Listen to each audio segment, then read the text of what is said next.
trik-trik khusus yang dilakukan supaya masyarakat yang kita dampingi itu bisa memberikan informasi yang transparan kepada kita. Jadi pada saat kita mendampingi mereka, kita tidak maksudnya kita sudah tahu persis apa letak permasalahannya. Saya kira itu Pak Tentara. Assalamualaikum warahmatullahi wabarakatuh. Ini perkara pidananya misalnya. Ini masuk dalam hal kategori wawancara, Bu. Sebenarnya tanya jawab supaya kita mengetahui pasti apa permasalahan klien. Jadi ketika kita sudah dapat menentukan sikap bahwa apa-apa yang harus kita lakukan sebelum kita melakukan pendampingan hukum, yang pertama itu kita harus membuatkan surat kuasanya dia.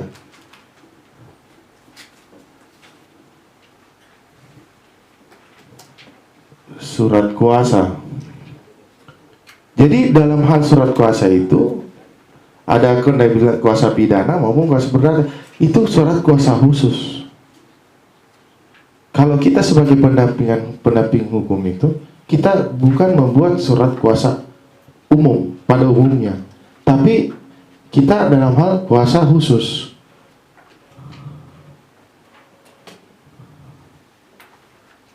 Baik pidana maupun perdata ya.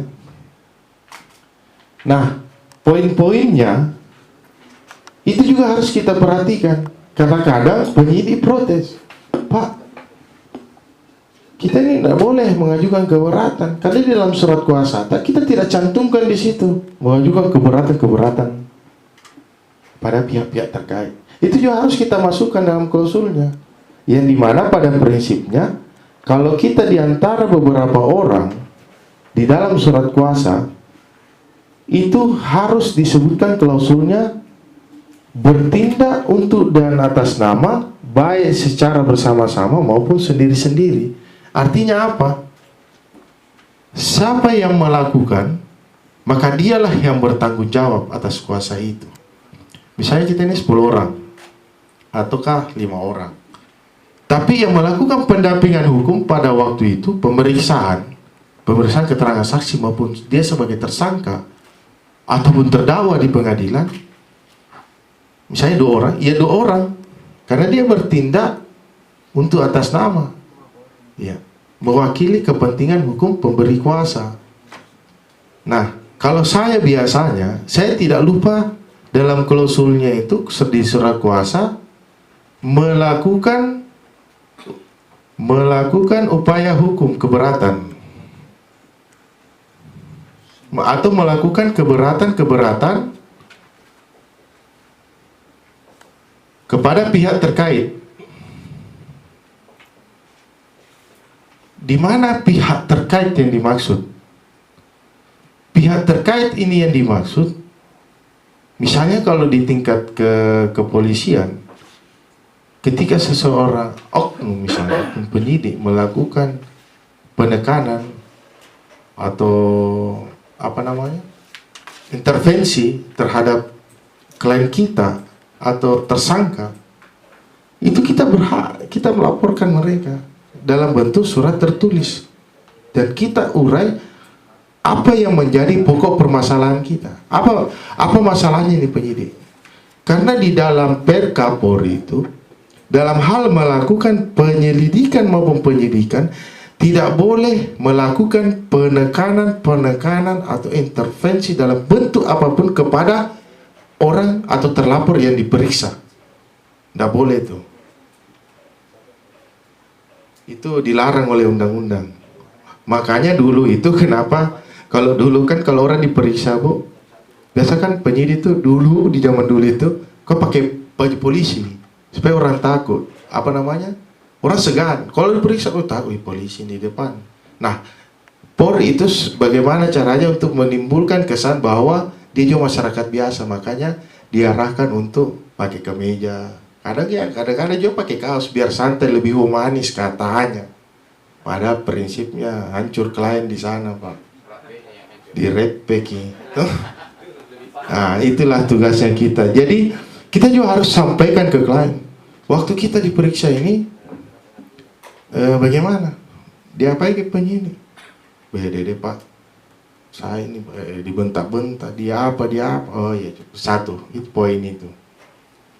Bagaimana orangnya? Jadi kita harus catat apa yang dia sudah katakan pada waktu diperiksa, apa pertanyaannya penyidik. Nah, kita juga harus, setelah itu kita harus sinkronkan dengan BAP. Kita bisa lihat itu BAP-nya. Kita bisa lihat BAP-nya, Pak, saya mau lihat BAP-nya gitu.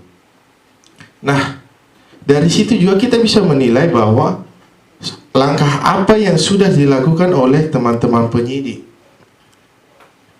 Misalnya kalau dia sudah tersangkakan, misalnya dia sudah mau pelimpahan apa segala macam, nah disitulah kesempatan kita untuk melakukan upaya hukum.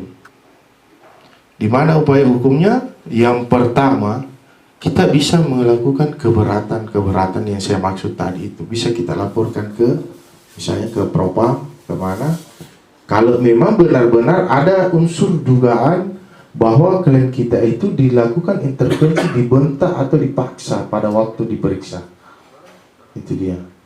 Nah, upaya hukum kita kalau di pengadilan itu, di pasal 77 yang saya bilang tadi, misalnya, itu terletak di pasal 77 mengenai upaya hukum pra-peradilan. Yang dimana pada prinsipnya pra-peradilan itu mengenai kita keberatannya mengenai penangkapan maupun penahanan, proses maupun tersangka. Meskipun di dalam pasal 77 itu memang sebenarnya tidak dijelaskan secara spesifik mengenai penetapan tersangka, karena ada di dalam penjelasan pasal 77 itu waktu kemarin diajukan pra-peradilannya yang siapa? Budi Gunawan waktu itu. Jadi ada celah hukumnya di situ di pasal 77 itu mengenai dan tindakan lainnya. Penangkapan, penahanan, penghentian, penyidikan dan atau tindakan lainnya. Tindakan lainnya ini berarti termasuk terhadap penetapan tersangka, baik dia ditahan maupun tidak ditahan. Nah, itu dasar. Sehingga pada waktu itu dibenarkan, dikabulkan bahwa dia tidak boleh dijadikan tersangka. Nah, kita harus buktikan itu bahwa apa yang dilakukan klien kita ini tidak memenuhi unsur pidananya. Itu yang mesti kita urai. Salam Akbar. Yang saya mau tanyakan, apa perbedaan tersangka dan terdakwa? Yang kedua, apa kategori penyerobotan dan bagaimana penanganannya? Yang ketiga, apa perbedaan advokasi dan bantuan hukum? Terima kasih. Assalamualaikum warahmatullahi wabarakatuh.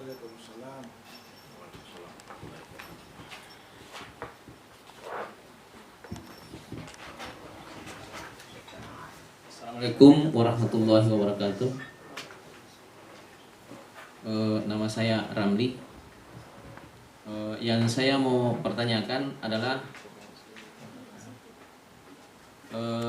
bagaimana pandangan hukumnya jika tempat saya tinggal itu saya tebang pohonnya tapi bukan saya menanam, orang lain yang menanam. Seperti itu. Ya, terima kasih. Assalamualaikum. Ya, terima kasih. Coba tadi yang pertama tadi apa tadi poinnya? Yang pertama? Apa perbedaan tersangka dan terdakwa? Oh. Ya. Jadi perbedaan antara tersangka dan terdakwa, tersangka itu biasa disebutkan kalau di tingkat kepolisian. Masih disangka. Jadi ada beberapa poin sebelum tersangka itu ada dibilang terduga, diduga, terduga, selanjutnya tersangka, berikutnya terdakwa, selanjutnya terpidana. Kalau terpidana berarti sudah ada putusan pengadilan. Oke, ya. Jadi kalau dikatakan bilang diduga, oh saya duga ini, berarti sudah ada mengarah ke situ. Nah, kalau sudah jelas pengakuannya misalnya, oh iya Pak, saya ada di, oh berarti sudah patut dijadikan terduga. Berarti dia ada kaitan hukumnya dengan dugaan tindak pidana tersebut. Nah, kalau dia sudah tersangka, berarti dia salah satu pelaku menurut penyidik, ya, bukan menurut kita pendamping hukum. Kan kita harus menilai dulu apa konteksnya, apa perkaranya.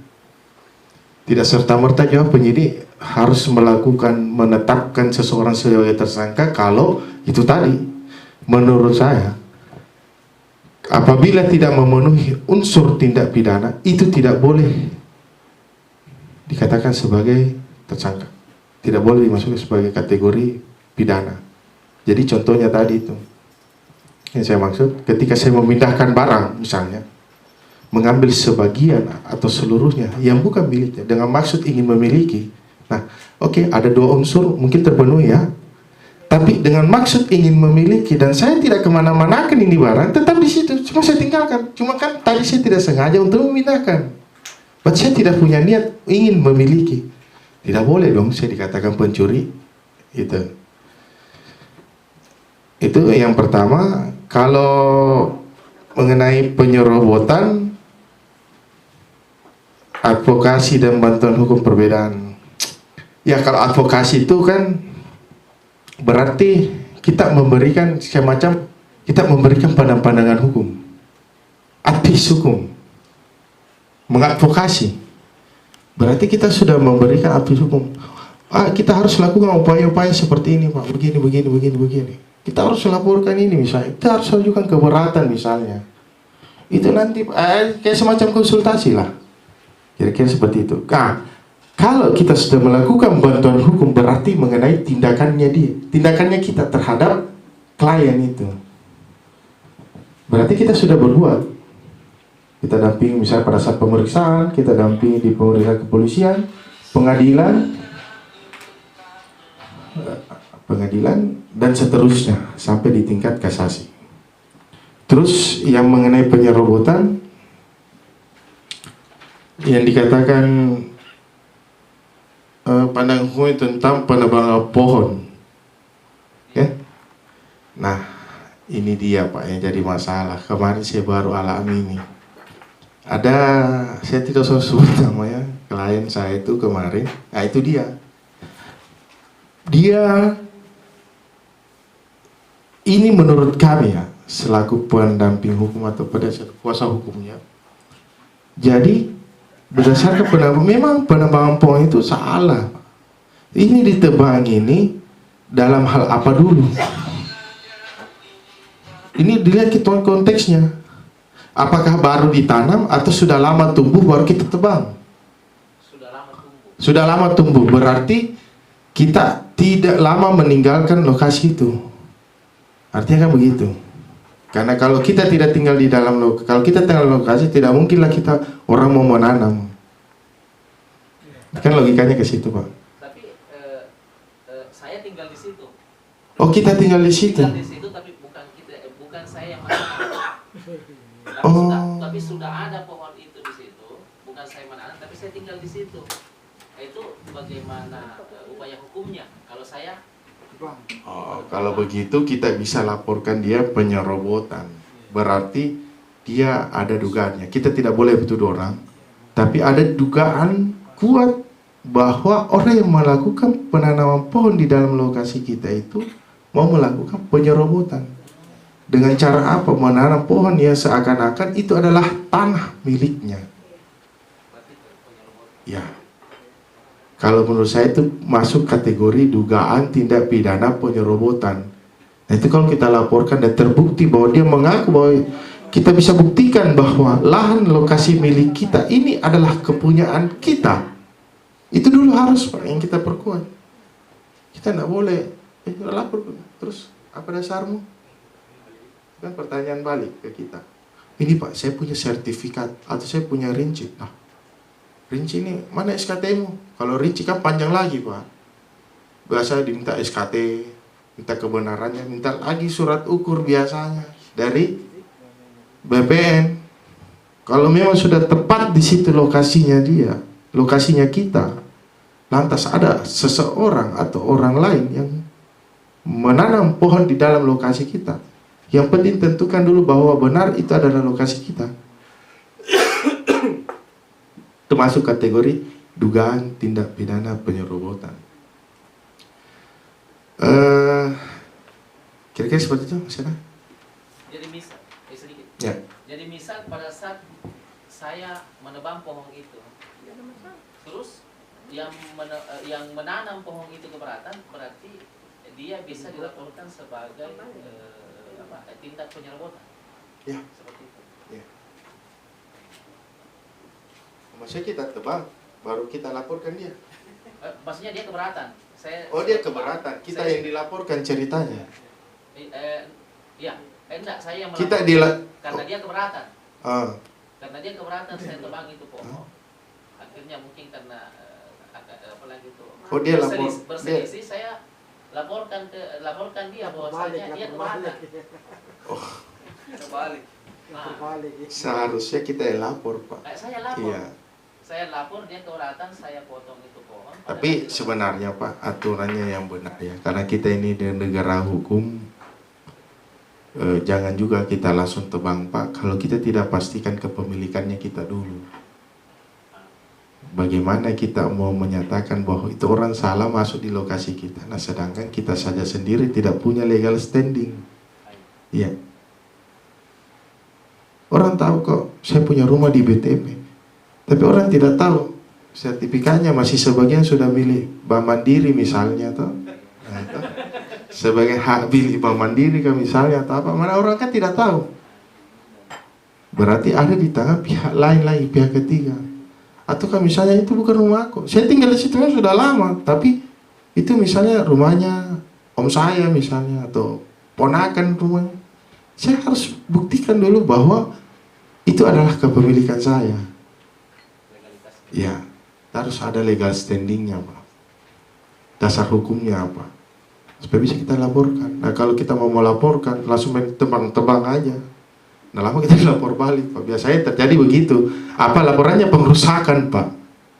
Karena apa? Kita tidak bisa membuktikan bahwa itu adalah lokasi atau lahan kita. Ya gitu dia. Kurang lebih seperti itu Pak. Ya.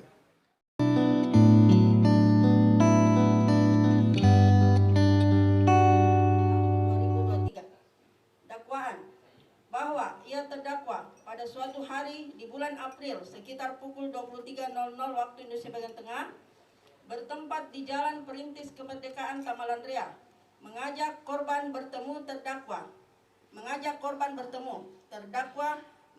korban ke suatu tempat dan korban serta terdakwa berangkat bersama-sama mengendarai sepeda motor, di mana ketika telah berada di tempat yang sepi, terdakwa meminta korban untuk berhenti dan secara tiba-tiba terdakwa mengeluarkan pisau belati yang diselipkan di pinggangnya, lalu menusuk leher korban bertubi-tubi sehingga korban jatuh tersungkur. Terdakwa melihat korban terjatuh dan tidak berdaya, tanpa rasa pri kemanusiaan, mengambil batu yang berada di dekatnya dan memukul kepala korban beberapa kali, menyebabkan korban bersimbah darah dan tidak bernyawa lagi.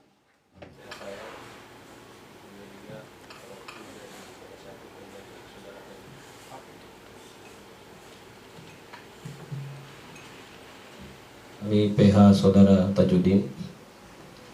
Satu, pendahuluan Majelis Hakim yang terhormat, Saudara Jaksa Penuntut Umum yang terhormat, persidangan yang dimuliakan. Merupakan satu kehormatan bagi kami dapat bersama-sama Saudara Jaksa Penuntut Umum dalam menegakkan supremasi hukum di hadapan persidangan perkara pidana ini. Meski dalam kapasitas yang harus berbeda, sehingga tentu saja dengan tanpa mengurangi rasa hormat kami kepada Saudara Jaksa Penuntut Umum penasihat hukum terdakwa juga harus berpendapat dalam memahami dan menganalisa surat dakwaan saudara jaksa penuntut umum.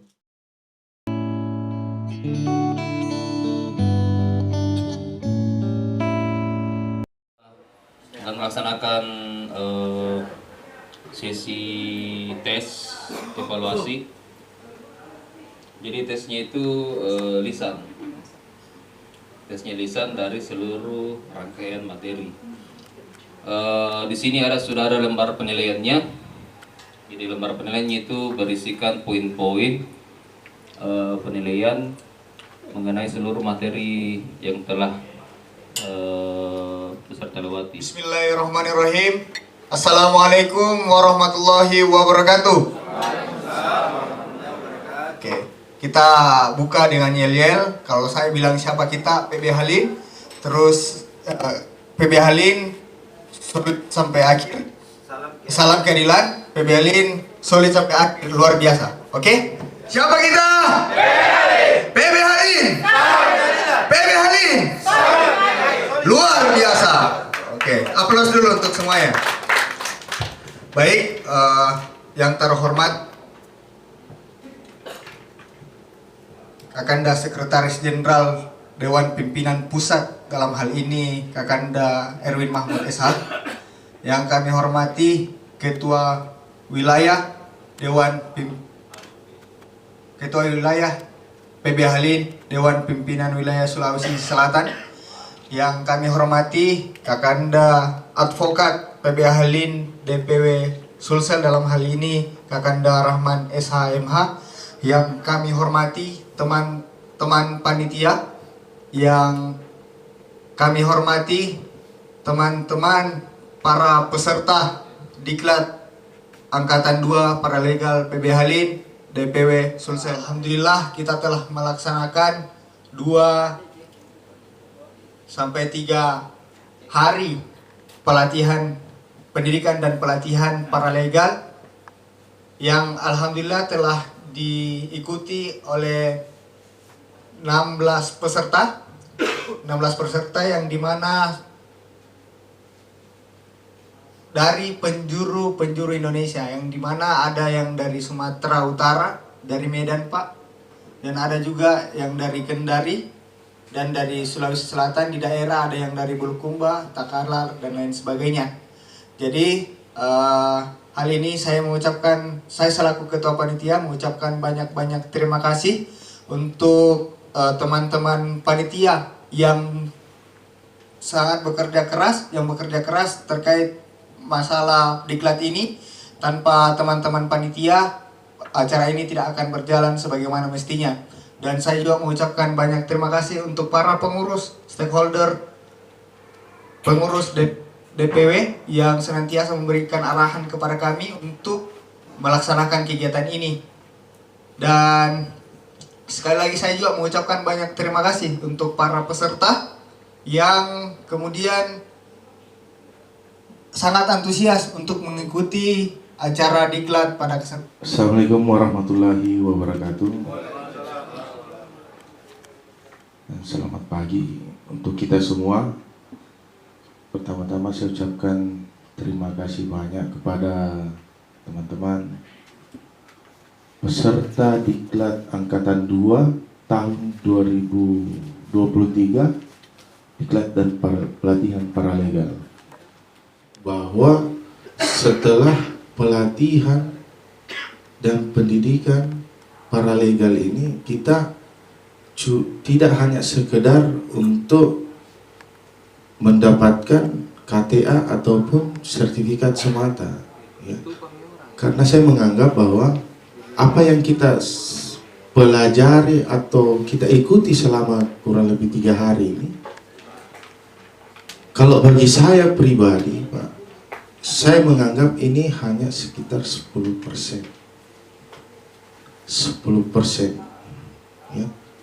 Jadi untuk mengembangkan keilmuan kita itu memang membutuhkan kerja keras, Pak. Karena saya menganggap diri saya dulu waktu saya magang itu kurang lebih 4 tahun, Pak. Itu pun masih banyak kurangnya.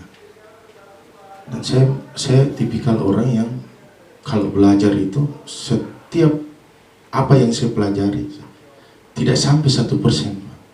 Jadi saya tidak pernah merasa puas dengan apa yang saya pelajari. Dan sampai sekarang pun saya pun juga masih belajar dengan disupport dengan teman-teman DPW PB Halim. Jadi itu harapan saya kepada teman-teman sekalian, bahwa ilmu itu luas, ilmu hukum itu luas. Sekelas advokat senior saja, Yusril Issa Mahendra misalnya, Prof. Yusril, atau Uci Kaligis, Felix Tampu Bolon, itu sampai sekarang Pak, dia mengikuti perkembangan peraturan-peraturan baru. Karena di negara kita ini pada prinsipnya akan selalu ada manuver-manuver hukum, ada penemuan-penemuan hukum baru. Ya, dimana salah satunya hampir tiap tahun itu puluhan, bahkan ratusan jurisprudensi yang keluar dari Mahkamah Agung. Jadi itu salah satu contohnya ya. Jadi itu harapan saya, bahwa setelah diklat ini kita bisa aktif untuk menjalankan kegiatan keilmuan kita. Nah, ketika kita sudah menjalankan keilmuan kita itu, maka akan ada poin di dalamnya. Setelah saya mengutip kata-kata Pak Dokter kemarin, Pak Tawari, bahwa kita setelah kita mendapatkan poin akan bernilai koin. Nah, itu bisa menjadi profesi kita, ataukah hanya sekedar untuk diri sendiri.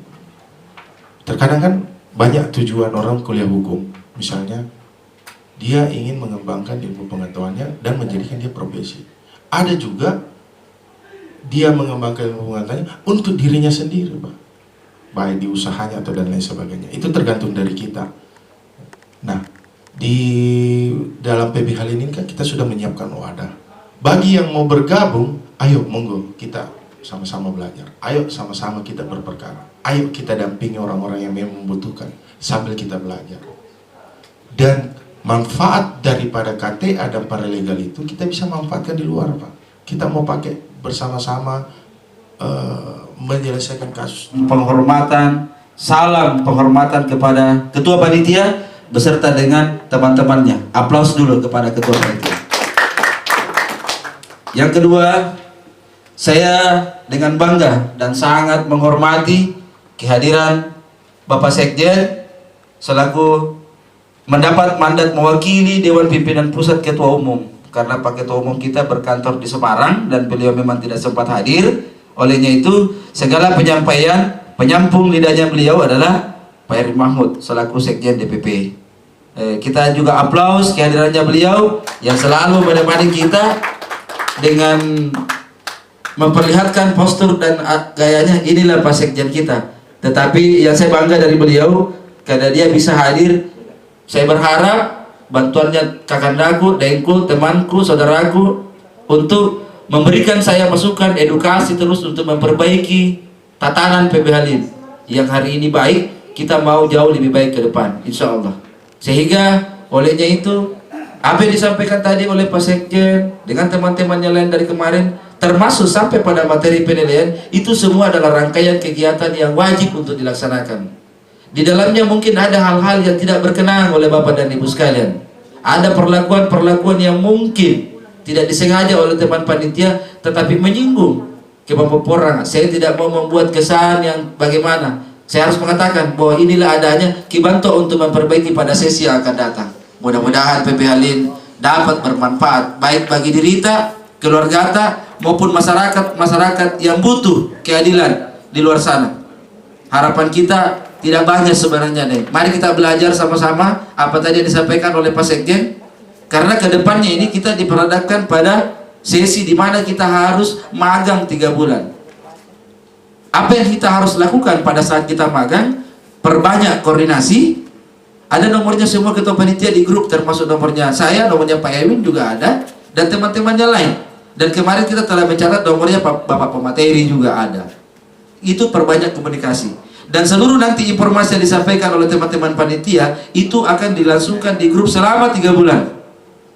Dilangsungkan di grup selama 3 bulan. Jangan kaget Kalau suatu ketika ada informasi yang diberikan mulai dari pagi, siang, sore, dan malam, karena karakternya orang yang banyak grupnya main seret saja kalau grup, atau tidak ada baca. Jadi itu informasi sudah sering masuk, besok tanya begini kemarin grup, tidak kuliah gitu, karena itu semua grup naseret ji. Saya mohon maaf, jadi itu nanti akan berbagai macam informasi disampaikan oleh panitia ke grup. Assalamualaikum warahmatullahi taala wabarakatuh.